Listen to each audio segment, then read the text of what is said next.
Hey everyone, I am really excited for this day. It's the first episode of my webcast called Sweatpants and Strategies SBA Success Stories. I'm Dana Hershkowitz of the Dana Company, and the Dana Company specializes in SBA professionals matching them with banks across the country. What makes this podcast different? I've been in the business for over 20 years, and I've seen a lot, heard a lot, experienced so many things, and I felt it was really time to bring a podcast about people, their experiences, their failures, the successes, and this is what brought me to it. Sweatpants and Strategies, SBA Success Stories. I am so excited to have this first guest on my episode. I honestly, I don't know how lucky I got. She is dynamic. She walks into a room, everybody knows who she is. She is Stephanie Dunn. She started 7 successful SBA shops. She's a mom, entrepreneur, and a business owner. Steph, how great is this? Welcome to the podcast. Yay! So, all right, ready? I'm ready. Here's the title: Sweatpants and Strategies, SBA Success Stories. Hit me. I like it. I like it. Whatever makes you feel like $1,000,000. If sweatpants is your shtick, go for it. I live in sweatpants and that's how I work. So we're good. And if you want to be in Ah, sweatpants anytime soon, perfect. I think you will never catch me ever in sweatpants. Ever. Ever? No, not even at the hospital. Nope. I I introduced you as one of my, you're successful, and I have to tell you that I've really enjoyed working with you the past couple of years and definitely consider you my friend. And, I know we were talking the other day and you mentioned how many people asked you to be on, podcasts. What did you say? Oh, I would say on a daily basis, Yeah. regularly, Yeah. hundreds, maybe more, have asked me to be on their podcast. And just like you, I am extremely selective. And I have said no to everyone pretty much, because I guess I've been holding out for you. Aw.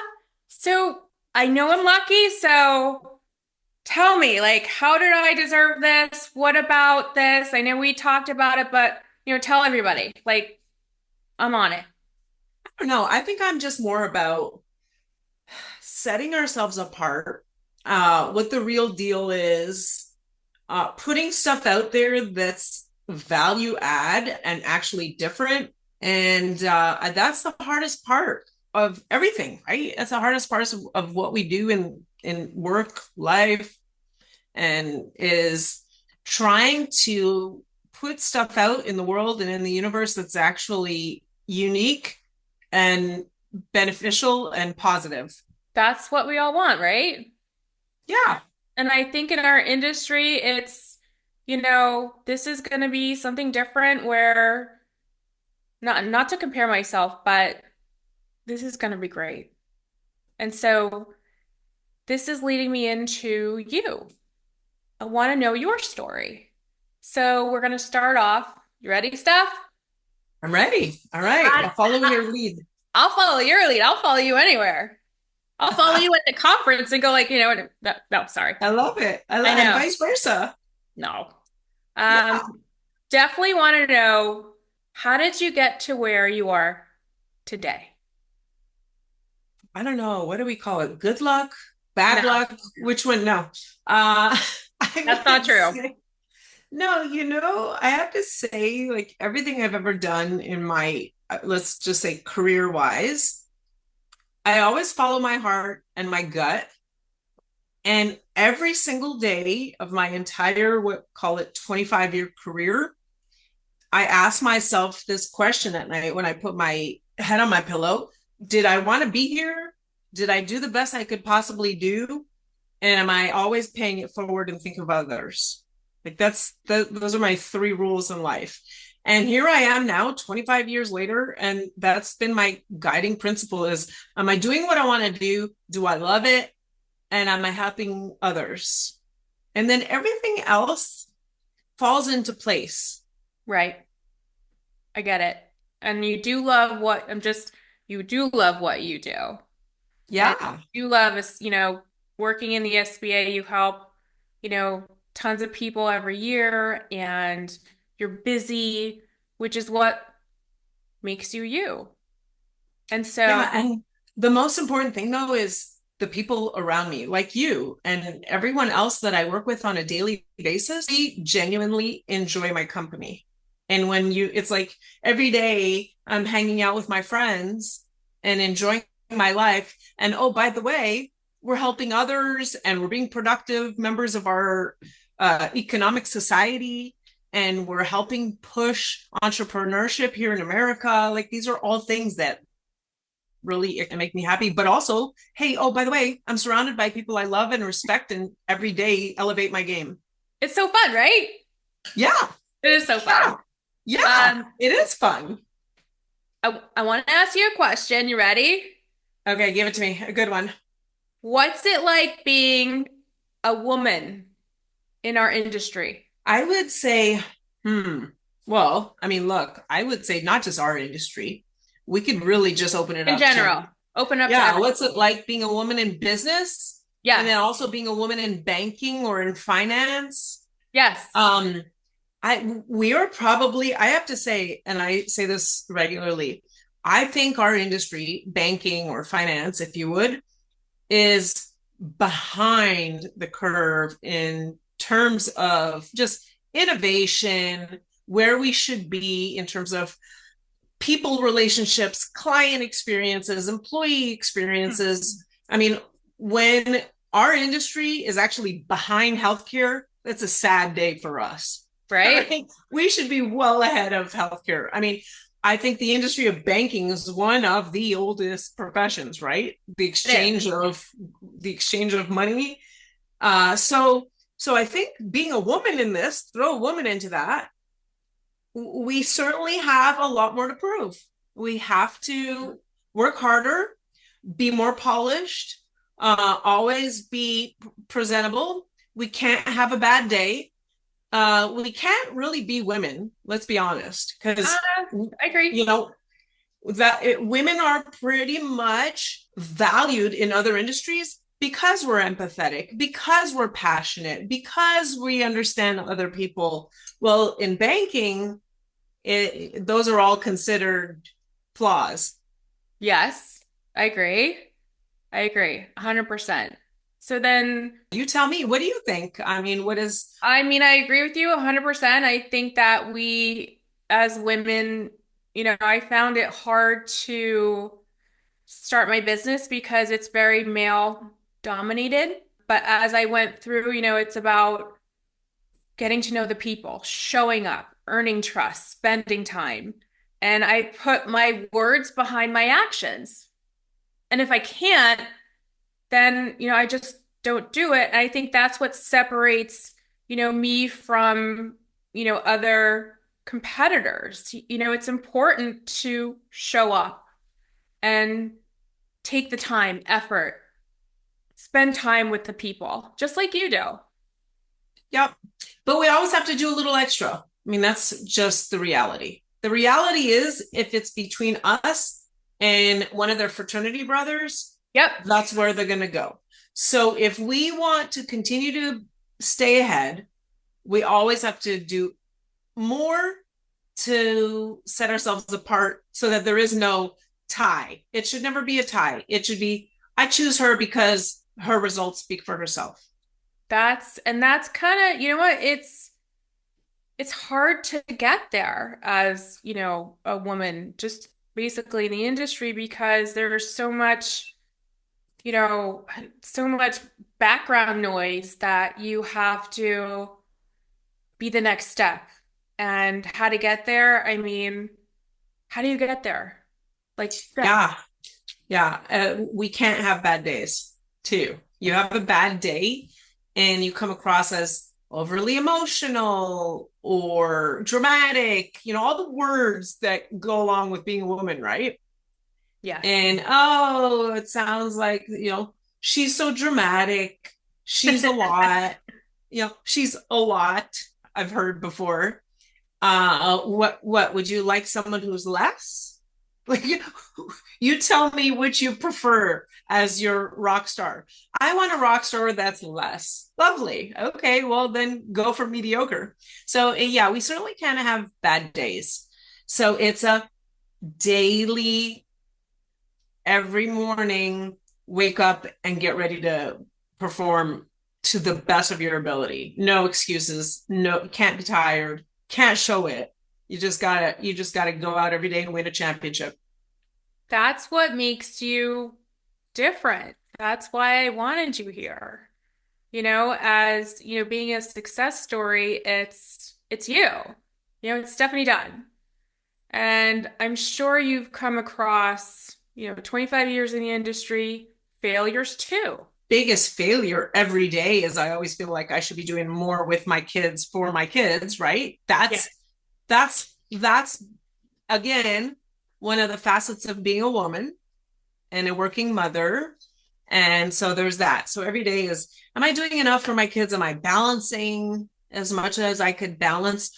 And it's not just from a time perspective, it's from an energy perspective. At the end of the day, I am wiped out. I'm so tired. I get it. Oh, I'm so tired. I don't want to talk to anyone. I certainly don't want to play board games. Like I'm tired. I'm tired too. Yeah. It's I like thought I was the only one. Okay, I get it. I like, can we just get through dinner and bath time, please? So I got it. Yes. yeah, It's the right. same, it's the same thing. I thought I was the only one, but that's how it is out there. And I'm a single mom. And so balancing, my one daughter and I'm so excited about this. So it's every day is a challenge and I'm ready to take it. And I know you are too. Yeah. You know, I, Yeah. Go ahead. Go ahead.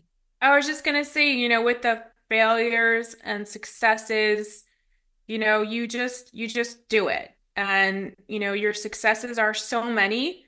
You started 7 SBA shops. I mean, tell me a little bit about that. Yeah, I've had the fortunate experience of being able to talk the talk in entrepreneurship in America. And I think that's absolutely mandatory. If you're going to lend money or provide some type of a service to small business entrepreneurs, you have to understand the shoes they walk in. And it's not a class you could take in college, and it's certainly not a course you could take at Nagel or read in a book. Um, the true challenges and stresses of starting a business are so unique that you have to have lived it. And so, yeah, I've had the fortunate opportunity to start banks and build teams, and then also my own small businesses and other companies that I've built over the years because I have a true passion for entrepreneurship and You do. capitalism here in our country. And I would say the number one key component to everything and all of it is the people. Yes. Yes, it's the people. You invest time, and that's why, I know you love your job. I love my job, and it's about making a difference, and it's about finding a good match, and it's about getting things, you know, so they're right and they stick. And you just want to do your best. And I don't know that I love my job.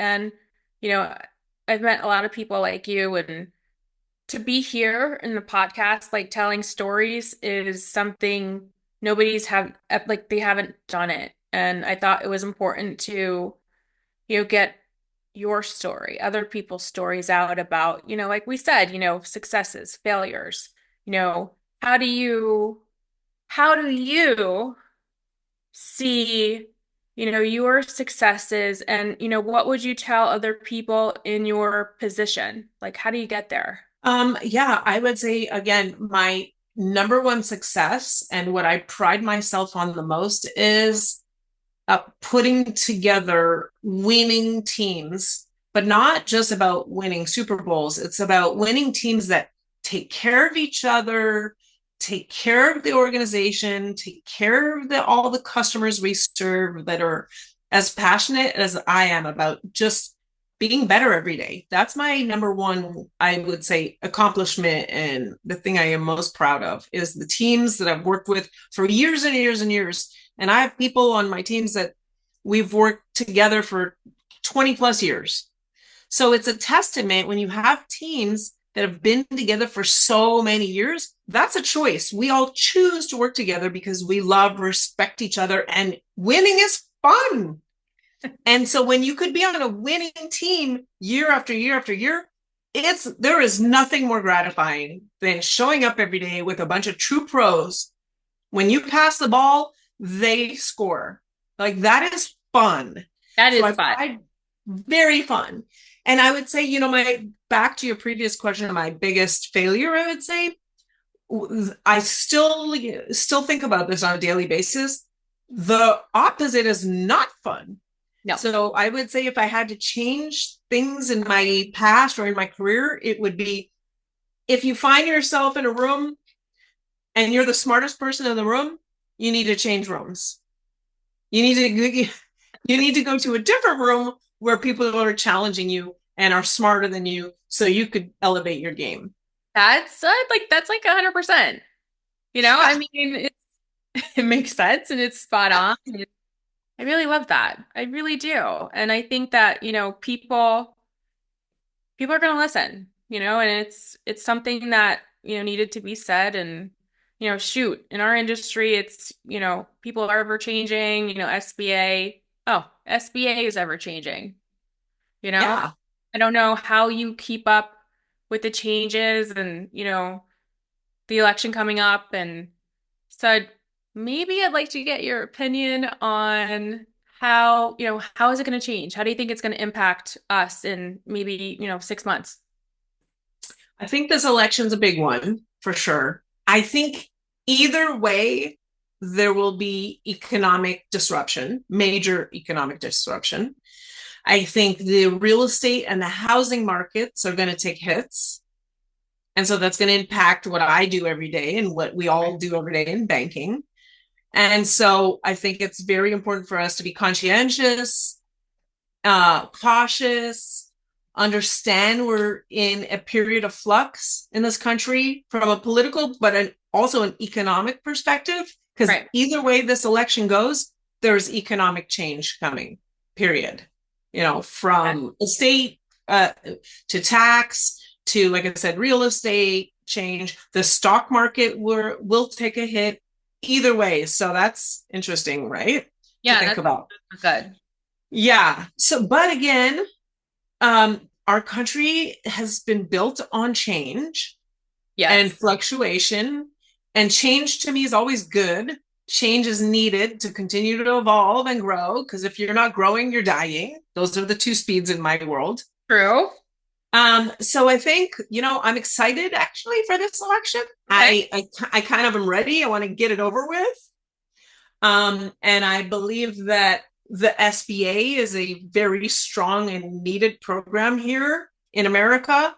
And so whoever wins, of course, I have my political opinions, but whoever wins has to be 100% committed to the SBA program, entrepreneurship, job creation. It's the only way forward in this country.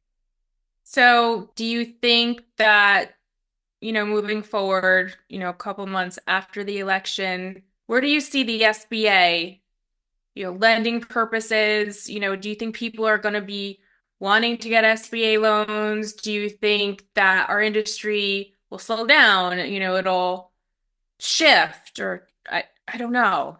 I don't know what's about to happen. I think there will be economic change for sure. We are already in whatever we want to call this. In my opinion, we're in a recession. I mean, call it whatever you will.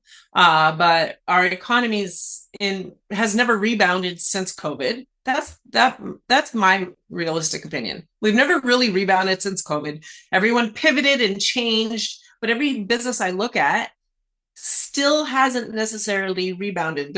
Revenues may be up, but profitability is not necessarily up. So that's the difference, right? Like money in people's pockets. Debt is higher than it's ever been. But here's the beauty of SBA. Regardless of if the economy is hot or soft, small businesses will always be the majority of business in America. 85% plus of our American economy is small business.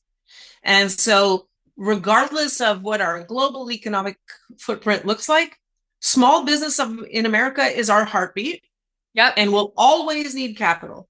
Right. So every economic pivot that we go through, call it every 7 to 10 years or so, it just is a redistribution of the need. But there's always the need. And so it's either acquisitions or now we're going to be going into debt refinance is where we're going. Which is, or, yeah. yeah, I was just gonna say, I mean, on your books today, what are you seeing? Like, what are you seeing like a lot of business acquisitions? Are you seeing, what are you seeing and how, how has the profile of the borrower changed, let's just say in the past, pandemic time? Like you just said, we haven't recovered from it. And, there was a lot of PPP and, you know, just a whirlwind of, I feel like that was my most successful year, 2021. From you, what happened? Like 2021, and here we are today. What does the borrower look like? What are you seeing types of businesses? Yeah, I would say there's the phenomenon here in our economy called the silver tsunami, and it's the largest transfer of wealth in our nation's history. So think Okay. on that. Yeah, So well, the average small business owner is over the age of 60, 65. Well, really? all Wait, those what? businesses, yeah, they're all transferring now, I right?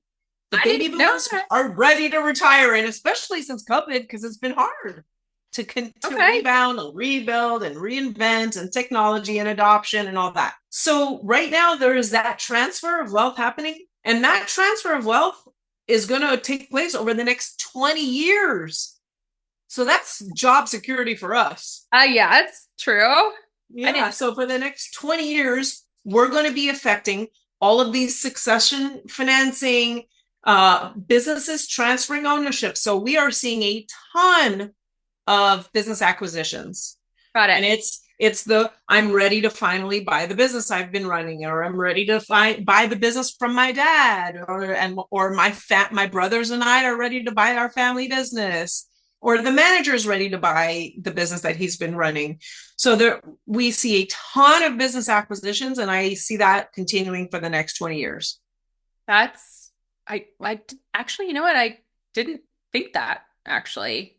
I thought that, definitely some of it, but I guess now the profile of a business owner is the next generation. Yeah. And so therein lies how we need to pivot as bankers, because we're going to be lending to millennials Hmm. or Gen X's, right? Or Yep. Gen Z's. And so it's no longer going to be the same type of underwriting that we're used to. Oh, well, what are the assets? What are, that they have? What does their post-close liquidity look like? Well, they've been working, so call it, they have sweat equity in this business that they've been running under the assumption that one day now I'll be able to buy this business and now I'm ready. So I don't have a ton of liquidity because everything I've ever earned was in hopes of now being the Like, next in line. So we really have to hone into the historicals of the business and the financial strength of the business and the historical cash flow and what now our new buyer intends to do with this business moving forward. So projections and business plan. Before, I mean, a lot of what we did in banking was LTV based, real yep. estate secured lending, collateral lending. Well, again, with this shakeout after the campaign and after the political campaign and after the real estate market is going to pop, that's no longer going to be the question because real estate probably won't be included. You don't think so? No, because they won't be able to afford it, or the value will have diminished so much that really all we're looking at is the business enterprise. So that's how it's going to change. So, Mm-hmm. if you're doing a lot of BizAc and, the borrower, they are a Gen Xer, how do you, the ratio of approval, has to be what? Fantastic. Yeah. Has, These are existing businesses that have proven track records with buyers wanting to buy that have been running it, managing it, understand the day to day operations of it. So, from my perspective, underwriting existing cash flowing businesses that can show ability to repay the loan, that's really what we should lend to. I've never had a brick pay me back. I say that all the time. What pays me back is the cash flow of the business and the operator the proven the proven success. and the cash flow. Yeah. How much cash does the business put off to be able to cover all of its expenses, the owner's personal needs, and pay its mortgage? But so the risk is really, how do you know it's going to succeed with this new owner? Well, that's the trick in underwriting is you have to know that the borrower has been doing this, has been running it before, has been running it all along, and understands the business. Okay. Because that's a yeah, not a slippery slope. I don't want to say that, but it's a new owner. And, how you do it is, yeah, you just take a chance, right? And you just, it makes sense, you know, financially. And yeah, that's so crazy. That's. Well, it's also just, I mean, proven historicals, and it's based on actual data. So if you're a restaurant, how many customers have walked through the door every day? How much do they spend on average? What are your number of hours? And then what are your expenses? So it's pretty easy formulas That's true. across all industries. Same with hotels. How many rooms do you have? How many percentage of rooms are rented out every night? And what do you charge per night? And That's what are your business drivers? What drives your business? Oh, what, you're across the street from a university campus? Amazing, right? You're the best. I just I love hearing you. I love it. I just you're the best. So, all right, go ahead. Oh, you're the Sorry. best. I'll take it. I'll take that nugget for the day. No, you're so everything what you're saying makes sense, and you have it. You got it. And, people, should, people wanting to be in your position, they can learn a lot from you. So, definitely. So I wanted to maybe bring this to one more question. Okay. Will you be back on my show again? I would love to. And next time, I'm not going to wear the sweats. You have No to. sweats. I get it. What was the other thing? Sweats and what else? I'm gonna mail you my shirt. Okay, I'll do the shirt. Oh, I'll do the shirt with like trendy jeans. I could do that. That's as casual as I'll get. Sweatpants and Strategies SBA success stories. I like all of it. All of it. Sweatpants stuff. I'm not ever wearing sweatpants. I don't even think I own a pair of sweatpants. Where do you buy those? The Gap or what is it? No, it's you just have them. I mean, it just Oh, let me tell you one thing. As a woman and as a middle-aged woman, I have to work what I have, all right, which is try to look as form-fitting as possible. And I guess in my head, I feel like sweats makes me look frumpy. no. They're the Oh, new, that's the new thing. And oh, but it goes back to the pandemic. I'm successful in this, and you wake up every morning and you get dressed and you're ready for the day, and this is it. I mean, of course, we go to Nagel, we get dressed up, but it was really important for me to name the webcast podcast this is me and that's you, and that's what makes everybody different, and that's part of the reason why we're doing this, moving into sweats and, our podcast, we'll show everybody how, everybody's going to be different. It's going to be a different story.